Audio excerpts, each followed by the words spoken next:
Allah juga berfirman, ya ayyuhalladzina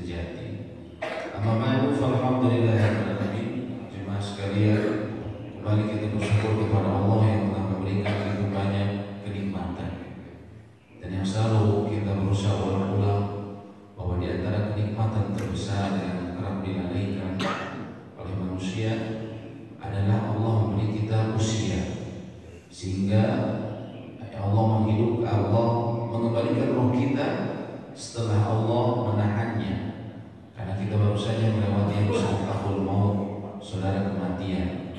Sehingga kita berdoa, alhamdulillahilladzi ahyana, segala puji bagi Allah yang telah menghidupkan kami ba'da ma'amatana, setelah Dia mewafatkan kami. Karena kita baru saja melewati kematian, itu saudara, kematian, tidur. Wa ilaihi nusyur, dan kepadanya lah kita semua akan dikembalikan untuk dimintai pertanggungjawabannya. Artinya tentunya kita baru saja sebagian orang ada yang Allah tidak kembalikan ruhnya, namun kita termasuk alhamdulillah orang-orang yang Allah memberikan kesempatan untuk menembus dosa dan kesalahan kita dan juga menambah amal-amal saleh. Jemaah sekalian, tadi sebagaimana disebutkan bahwa kita baru selesai dari bab sholat, kitab sholat. Ya, seharusnya masuk ke bab lain ya, yang berhubungan dengan sholat sunnah. Namun karena sebentar lagi kita sudah di bulan Rajab, bulan ke-7, dan bahkan di akhir pertengahan bulan Rajab, sebentar lagi kita ketahui kita akan menghadapi bulan yang sangat agung, bulan Ramadan. Maka saya kira alangkah baiknya kita memurojaah atau kita mengulang pelajaran kita. Mungkin banyak yang sudah didapat oleh bapak-bapak selama ini ya, tentang pelajaran siam, tentang pelajaran puasa ya. Namun tidak ada salahnya kita memurojaah ya, karena dalam istilah ilmu ada istilah murojaah, kita kembali mengulang ya. Mungkin untuk menambal, kalau mungkin dulu ada yang sempat kurang-kurang kita fahami, atau juga menyegarkan pemahaman kita. Berbicara mengenai siam ya, artinya dia imsak, dalam bahasa Arab artinya imsak ya. Dan tentunya kita ketahui namanya siam dalam istilah syariat menahan diri dari makan, minum, dan pembatal lainnya. Jima, maksudnya adalah jima disertai dengan niat semenjak dari terbitnya fajar shadiq sampai terbenamnya matahari. Dari mulai terlihat fajar shadiq. Fajar shadiq adalah fajar yang kedua, karena yang pertama adalah fajar kadhib. Ini fajar kadhib. Kalau kita berada di pantai atau bapak berada di atas pesawat akan mudah terlihat. Orang biasanya misalnya ke tanah suci, mereka bingung, saya waktu sholat gimana ya? Ikuti sesuai dengan kondisi Anda. Ketika Anda mendapati di langit seperti ini ada fajar shadiq, maka Anda sholat subuh. Walaupun secara waktu asal Anda sudah lewat atau sudah lewat, belum masuk ya, atau sudah lewat, ataupun biasanya di tanah suci juga belum masuk. Kalau Anda sudah mendapati yang kiri ini fajar shadiq, maka sudah masuk waktu subuh. Ini bedanya fajar shadiq sama fajar al-kadhib. Kadhib artinya secara istilah bahasa dusta ya. Bedanya apa? Kata Nabi SAW, fajru fajran. Fajar itu ada dua bentuk, ada dua macam fajar.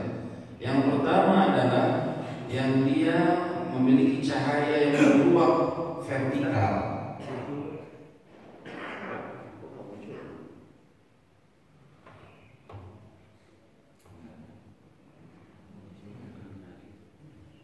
Tadi bos muncul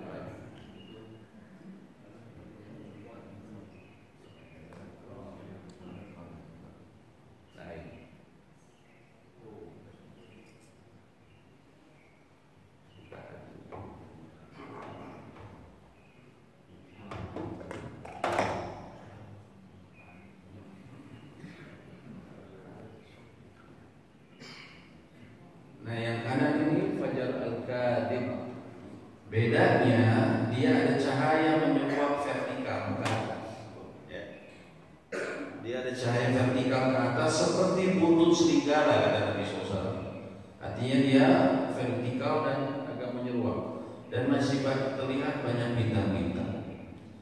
Tapi fajar al-shadiq yang menunjukkan masuknya waktu subuh, waktu fajar, yang seseorang kemudian harus berhenti makan dan minum dari sahurnya, adalah yang sebelah kiri. Ini yang seperti ini, dia cahayanya cenderung horizontal, ya, menyebar ke samping. Kalau yang tadi kadib, dia cahaya utamanya dia vertikal ke atas. Nah, ini bedanya. Kemudian berbicara mengenai rukun puasa, dari istilah terlihat bahwa ada rukunnya, ya. Pertama tadi namanya puasa ini rukunnya cuma ada dua rukun dasar berpuasa ini. Rukun ini apa? Yang harus ada berbarengan dengan ibadah. Kalau ibadah ada yang disebut syarat, itu sebelum dilakukan suatu ibadah. Kalau rukun yang berbarengan dengan ibadah tersebut. Yang pertama tadi menahan diri dari perkara yang membatalkan dari semenjak terbitnya fajar sampai terbenamnya matahari. Ya, tidak usah kita bahas dalilnya karena mungkin sering kita bahas. Ya, terbitnya fajar sampai terbenamnya matahari. Yang jadi masalah ada beberapa daerah yang misalnya terbitnya fajar ini sampai terbenamnya matahari begitu panjang. Ada beberapa negara yang misalnya pada musim tertentu itu sangat panjang. Lalu bagaimana kalau saya kepayahan pada kondisi seperti itu? Para ulama kontemporer memberikan fatwa apabila memang misalnya dari terbitnya fajar sampai terbenamnya matahari anggap 19 jam atau 20 jam, ya. Dan memang ada beberapa negara yang seperti itu. Maka kalau itu memayahkan dia, ya, maka dia boleh, ya, tidak berpuasa dan kemudian menggantinya di musim-musim lain yang ada yang lebih atau yang normal, ya. Andaikan misalnya puasa jatuh pada musim yang siangnya sangat panjang. Begitu juga dengan negara yang tidak matahari terus bersinar, ya, seperti di daerah dekat kutub utara ini. Ada yang daerah yang memang jam 1 malam seperti jam 5 sore. Kalau negara seperti itu, ya, maka kata para ulama diperkirakan waktunya mengikuti negara lain yang memiliki waktu normal. Walaupun dia tidak melihat matahari terbenam, tapi dia mengikuti negara lain yang waktunya normal, ya.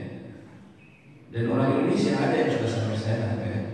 Saya punya teman itu bekerja di daerah Siberia Utara yang air panas kalau dilempar langsung menjadi salju atau yang langsung menjadi es.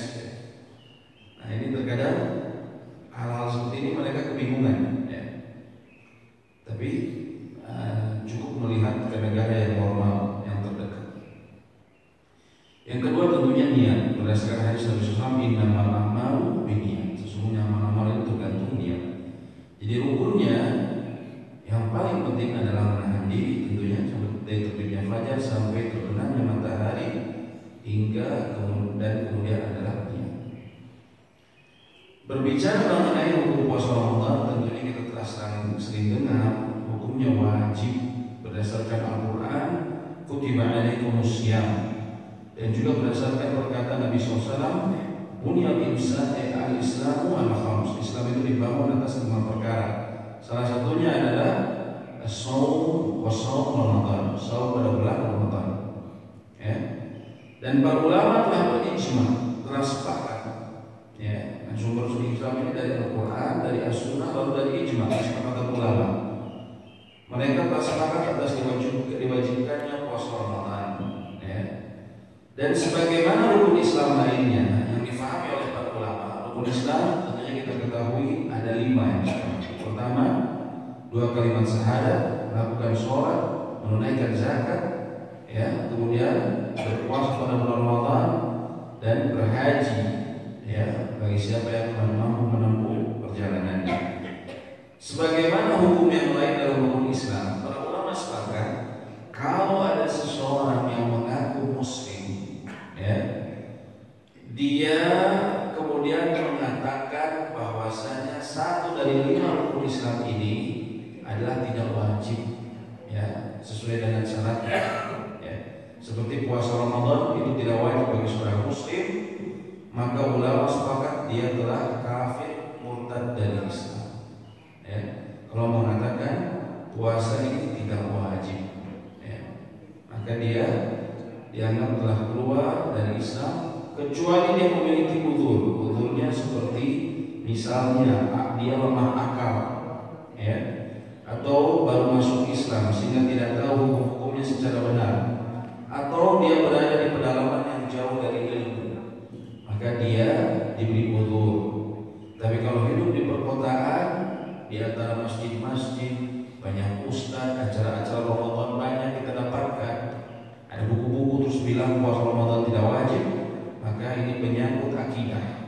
Jadi ini masalah fikih. Sebagian kita bahas masalah fikih, tapi ada hal yang menyangkut akidah, yaitu kalau dia menyatakan bahwa ada keyakinan bahwa saum ini tidak wajib. Ya. Kemudian ini berbeda dengan orang yang tidak berpuasa, tapi dia meyakini wajibnya, hanya saja dia maksiat. Ya. Dia tidak jatuh sampai kepada kekafiran. Yang jatuh pada kekafiran ini kalau dia memang mengingkari bahwa puasa ini wajib. Kemudian macam-macam puasa. Ya. Puasa ini kita ketahui ada puasa wajib dan sunnah. Dan puasa wajib menurut penulis kitab yang kita jadi rujukan ini ada 3. Sebenarnya ditambah 1, keempat yaitu qadha. Ya, ini penulis belum menuliskan puasa qadha. Yang pertama, para ulama membaginya ada puasa yang asli dari syariat langsung datangnya, yaitu puasa Ramadan. Adapun yang jenis kedua, puasa yang menjadi diwajibkan karena sebab mukallaf, karena sebab hamba itu sendiri, yaitu puasa kafarat, puasa nadar, puasa qadha. Orang bernadar, kalau anak saya lulus kedokteran, saya akan puasa 7 hari. Maka ketika anaknya masuk kedokteran, ya, maka hukumnya wajib bagi dia untuk melakukan nadarnya tersebut.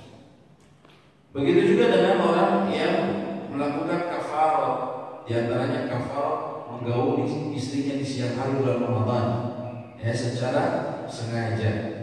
Maka hukumannya ada 3. Yang pertama dia membebaskan budak, tapi tentunya bisa Indonesia tidak ada budak. Yang kedua, kalau dia tidak bisa membebaskan budak, maka dia harus berpuasa 2 bulan berturut-turut tanpa terputus 1 hari itu. Ya, tanpa terputus 1 hari itu. Ya. Kalau dia tidak mampu karena usia sudah tua, maka dia baru boleh memberi makan 60 orang miskin. Tapi kalau dia masih kuat, tidak harus puasa 2 bulan berturut-turut tanpa henti. Ya. Itu bagi yang menggauli istrinya di siang hari bulan Ramadan, itu hukumnya wajib. Kemudian puasa qadha juga sama hukumnya wajib. Kemudian mengenai keutamaan puasa Ramadan, ini yang kita dengar setiap kali Ramadan dari para ustaz dan dai. Ya. Intinya man shoma Ramadanan imanan wa ihtisaban. Barang siapa berpuasa pada bulan Ramadan karena dasar iman, wa ihtisaban, dan berharap pahala kepada Allah, ghufira lahu ma taqaddama min dzambi, maka diampuni dosanya yang telah lalu. Ya. Dan juga ini diperkuat oleh perkataan Nabi SAW, as-salawatul khams, salat yang 5 waktu, al-jumu'ah ila al-jumu'ah, satu Jumat ke Jumat lainnya, dan satu Ramadan ke Ramadan lainnya, mukaffiratun lima bainahun idza ijtanibat kabair, menghapuskan dosa di antara keduanya selama dia menjauhkan diri dari dosa besar. Namun kita perlu pahami yang otomatis dosa digugurkan dari satu Ramadan ke Ramadan berikutnya, ini adalah dosa kecil. Dosa kecil, bukan dosa besar. Ya. Kalau gitu rugi dong, saya puasa 1 bulan penuh, apalagi kerjaan saya payah, ya, repot, terus saya diampuni dosa kecil. Jawabannya tidak. Para ulama katakan la tahqirat as-saghirah, jangan kalian remehkan dosa-dosa kecil. Fa innal jibal min al-hasab, karena sesungguhnya gunung itu terbentuk dari kerikil dan bebatuan atau pasir yang kecil. Ya. Begitu juga dengan dosa kecil, tiap hari kita tanpa sadar koleksi, ya, dari omongan, dari penglihatan kita, ya, dari kelakuan kita, tiap hari kita ngumpulin. Kalau kita nggak cari penebus, namanya judulnya harian, Pak. Lama-kelamaan numpuk, kan kayak penyakit. Seseorang diagnosis, Bapak ini ginjalnya ini, Bapak kebiasaannya apa disebutin? Kebiasaannya kadang sederhana Pak, kurang minum, tapi apa? Tiap hari. Terus apa ini penyakit apa? Jantung. Oh Bapak menyambar kolesterol. Sebenarnya cuma dikit, tapi gorengan aja misalnya. Tapi apa? Tiap hari. Itu kan? Akhirnya jadi numpuk. Begitu juga dengan dosa. Dosa kecil mungkin dianggap kecil, tapi kita kerjakan tiap hari, ya, akan menumpuk dan menjadi gunung. Kata para ulama yang siap roboh di hadapan kita. Oleh karena itu tetap kita berusaha mencari penebusnya, ya, peleburnya. Dan apakah kemudian Ramadan bisa menghapuskan dosa besar? Bisa, bila disertai dengan taubatan nasuha. Dan taubatan nasuha ini juga adalah adab yang para ulama sebutkan kita lakukan hendaknya ketika masuk bulan Ramadan.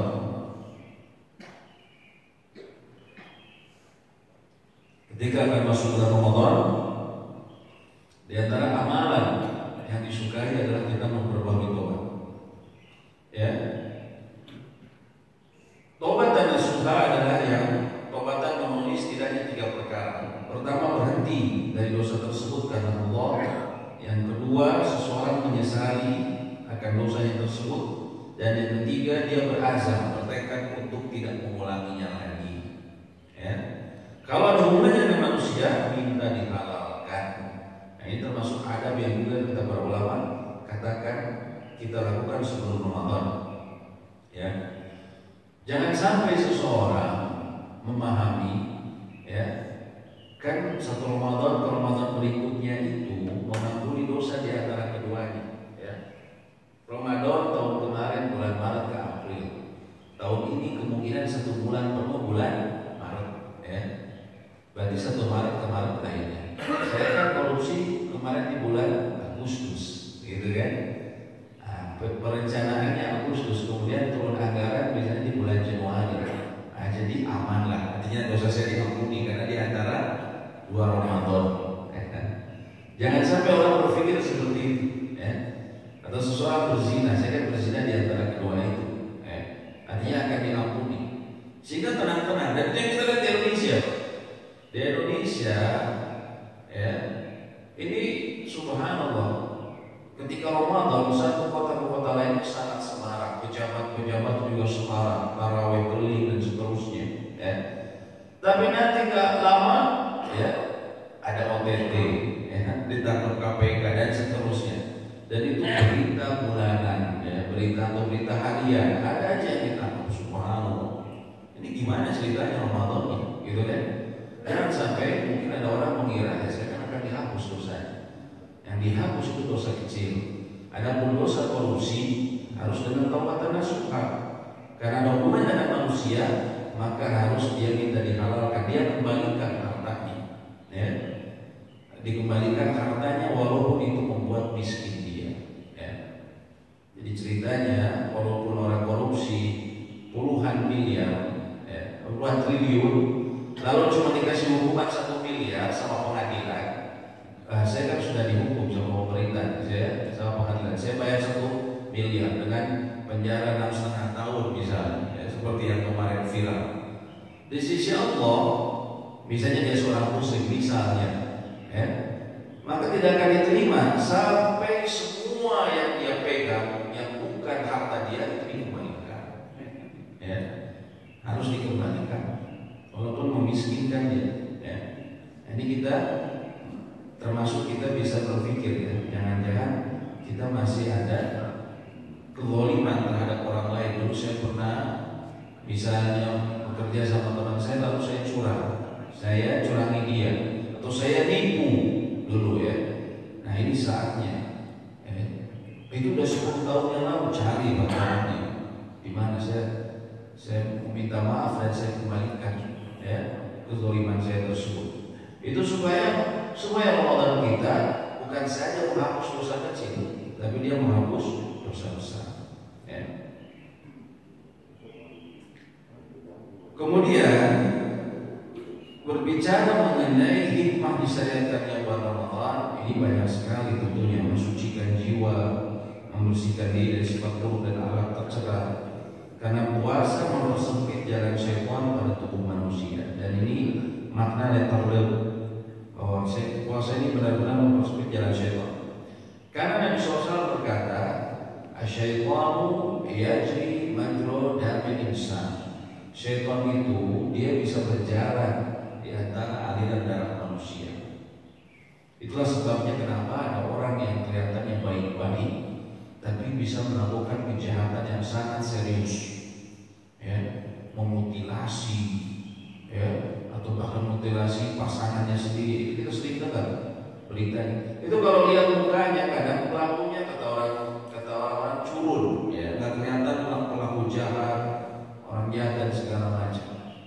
Kenapa? Karena syaitan itu walaupun mungkin mukanya baik-baik, syaitan darah masuk lewat darah, ya, kemudian mempengaruhi. Puasa itu mempersempit jalan syaitan, ya, dan ini secara mental kita berulang. Dan juga puasa tentunya terkandung sikap zuhud dan empati dan hikmah-hikmah lainnya. Kemudian syarat wajib puasa Ramadan yang pertama adalah muslim, sehingga seorang kafir yang ikut-ikutan berpuasa dalam rangka solidaritas dan segala macam tidak sah. Karena orang tertipu dengan kebaikan orang-orang kafir. Oh, dia orang yang baik segala macam, ya. Ikut puasa juga ikut-ikutan. Apa dia nggak dapat surga? Nggak dapat. Pokoknya dia bukan muslim, itu harga mati. Mereka nggak ada balasan dari sisi Allah. Dan ini disebutkan dalam surat Al-Furqan ayat 23. Karena banyak subhat, kerancuan pemahaman, terutama dari orang-orang liberal, ya. Kalau orang-orang kafir itu baik, apa dia nggak bisa masuk surga? Harusnya masuk dong. Emang umat Islam ini egois sekali, ya. Karena ada perkataan-perkataan seperti itu secara jelas dari orang-orang liberal. Dalam surat Al-Furqan Allah sebutkan, "Wa qadimna ma amilu min amal." Kelak kami akan perlihatkan kepada mereka amal-amal yang mereka lakukan di dunia. Maksudnya amal kebaikannya, sedekahnya dia, bahkan kayak orang Nasrani kan itu 10%, bukan 0,5% lagi. Sedekahnya atau dari harta dia diperlihatkan. Kalau ada yang puasa, ikutan puasa. Saya dulu punya guru SMP, itu dia Katolik, namun dia setiap bulan puasa ikut puasa. Jadi menunjukkan solidaritas dan mungkin menarik simpati kaum muslimin. Tapi di sisi Allah, Allah akan perlihatkan nanti di hari akhir pahala amal-amalnya. Faja'alnahu haba'an manthura. Tapi kelak kami akan jadikan seperti debu-debu yang berterbangan, gak ada artinya. Orang kafir selama dia tidak mengucapkan dua kalimat syahadat, ya, maka semua amalan yang dia lakukan, amalan kebaikan, maka itu akan menjadi sia-sia. Kemudian yang berikutnya, ini Islam tentunya juga. Artinya kalau seseorang baru masuk Islam mu'alaf, kalau sudah balik hari ini, misalnya di sholat malam hari tadi dia masuk Islam, besoknya otomatis harus segera puasa. Jangan dibilang oh mu'alaf aja puasa dulu, tidak. Kalau dia sudah masuk Islam, maka esok langsung di waktu berikutnya dia harus langsung berpuasa. Begitu juga dengan balik. Balik di sini disebutkan puasa tidak wajib atas orang yang belum mencapai umur dewasa. Ini penerjemahan yang salah. Tapi yang tepat usia balik. Karena yang namanya balik ini kita ketahui laki-laki mimpi dan perempuan haid. Dan haid kata para ulama itu usia paling cepatnya kira-kira 9 tahun. 9 tahun kan disebut dewasa apa? Belum kan, dianggap mungkin anak-anak atau remaja. Tapi kenyataannya ada wanita yang haid usia 9 tahun, anak-anak yang haid 9 tahun. Maka ketika dia haid, sesungguhnya Allah telah menyiapkan tubuh dia untuk siap berpuasa. Jangan dibilang ada budak ini, gitu kan? Betul sudah haid, Walaupun masih dianggap budak, tapi sudah haid, ya, maka dia harus wajib hukumnya berpuasa. Anak saya usia 15 tahun belum haid dan juga atau yang anak laki belum mimpi. Bagaimana hukumnya? Kalau usia udah 15 tahun menurut ahli fikih, kalau belum mimpi laki-laki ataupun wanita belum haid, maka dianggap telah balik. Kalau usianya 15 tahun, maka wajib berpuasa. Ya, jadi batas maksimalnya itu 15 tahun, walaupun tidak terlihat haid ataupun mimpi. Ya, dan yang ini juga ada. Saya pernah ada orang cerita 17 tahun belum haid. Ya. Nah, ini mungkin ada kelainan atau apa, namun dia tetap semenjak 15 tahun dia sudah wajib untuk berpuasa. Dan 15 tahunnya ini 15 tahun dalam hitungan hijriyah. Ya, tinggal dicari, kalau sekarang Google gampang. Cari kapan anak kita dulu lahirnya dalam hijriyah, ya, atau cucu bapak ibu, ya. Dan usia berapa kemudian mulai didorong dengan